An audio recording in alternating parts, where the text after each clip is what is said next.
Welcome back to Media 7. We're discussing the news media's handling of last week's canyoning tragedy with Mark Sainsbury, Shane Curry and Graham Reid.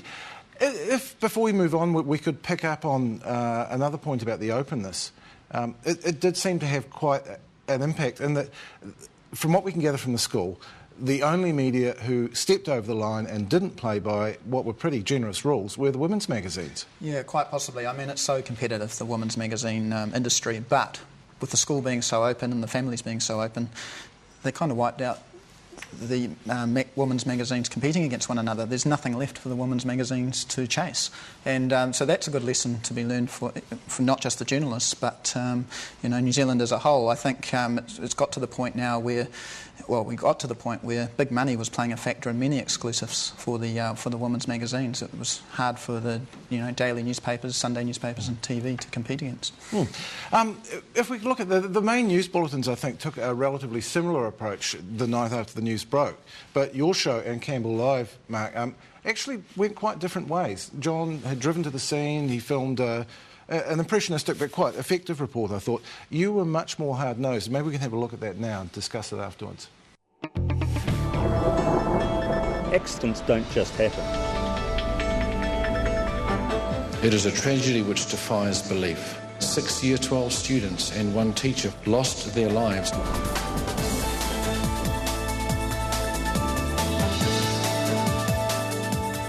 Grant Davidson, look, we heard there people talking about the weather, that people should have known that this bad weather was coming. Should you have known? Should have you done something? Mark, I think it's very easy with the benefit of hindsight to look at any incident and start pointing fingers. That was Grant Davidson from the Outdoor Pursuit Centre, being questioned fairly hard by you. Was there a debate behind the angle you took there? I think at the start of the day, we worked out, OK, what do we need to know out of this? And this was an unusual story, and then we got so much on the first night. I mean, these things normally play out over days or whatever. I mean, we had almost an embarrassment of riches in that sense. So what happened and all that talk about the weather, could it have been prevented? All these rumours about the weather and the warnings, we needed this. That was a question that had to be asked. We then had to look at how did the school handle it, and how they're dealing with it, and then also the immediate family, concern. So I mean, that night we were able to, we could put the hard questions, if you like, to the OPC.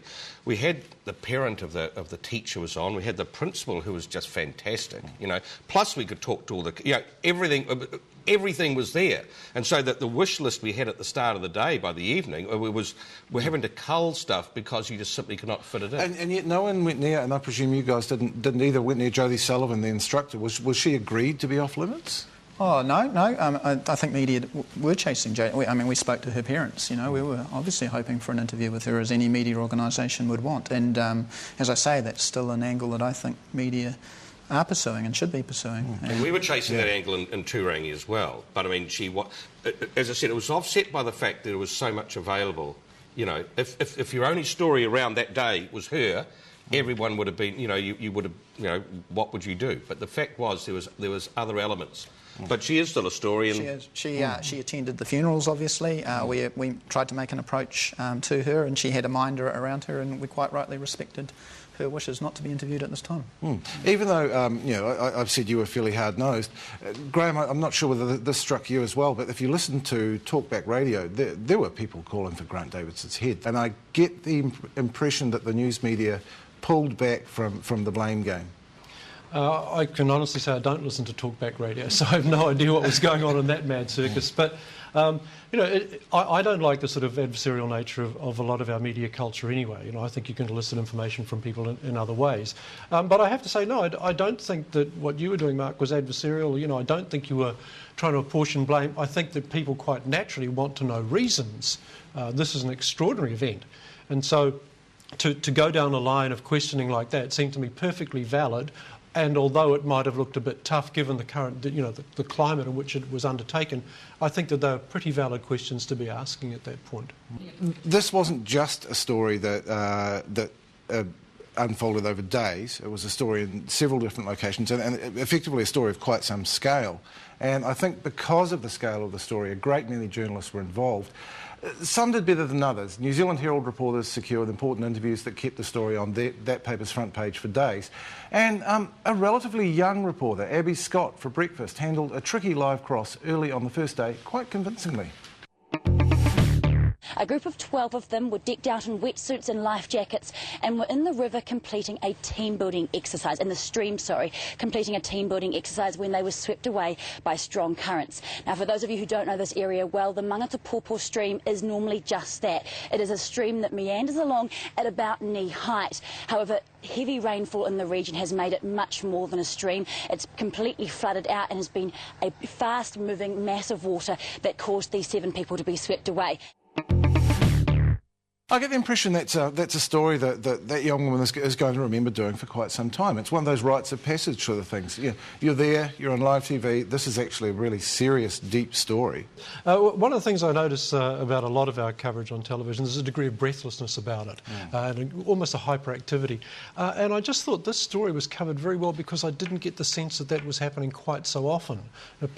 That young reporter, I thought, did very well. She moderated her tone, she kept right on target. And I think that's got to be a good thing. So if this is students coming through, then I think we have every reason to be optimistic about the coverage that we're going to be getting in the future. Now, Shane, you actually had one of your more experienced reporters covering the story, and you went for the funeral. You had the picture of Jodie Sullivan. I actually thought, knowing Steve Cook's reputation, that was quite a sensitive piece he wrote. Did you discuss the angle with him and the tone of it? Yeah, sure. I mean, you do with any major assignment beforehand. It wasn't just Steve Cook working on the story. We probably had 3 or 4 people on it. It just happened he attended the funeral and did a great job on it. It also struck me as a story that would have been a lot harder to run without those pictures. Oh, absolutely. And I think, for us on Saturday, it was there were several other angles we were pursuing in relation to the actual tragedy, which didn't come off. But that we continue to work on. But, yeah, absolutely. If the photos hadn't been, if the instructor Jodie Sullivan hadn't been at the funeral, then I doubt it would have been as big a prominence on the front page. Remembering that it's now 5 days in a row that we've been reading about it. I remember with the pumpkin case putting it on the front page in a very similar time frame. It broke on Tuesday or Wednesday, and we put it on the front page on Sunday, and it was a disaster as far as the readers were concerned. They weren't interested in pumpkin come Sunday. This is a lot different. And there'll be more to come in months to come as well. Oh, thank you, gents. We'll be back after the break with a story about the legal letters flying between old media and new.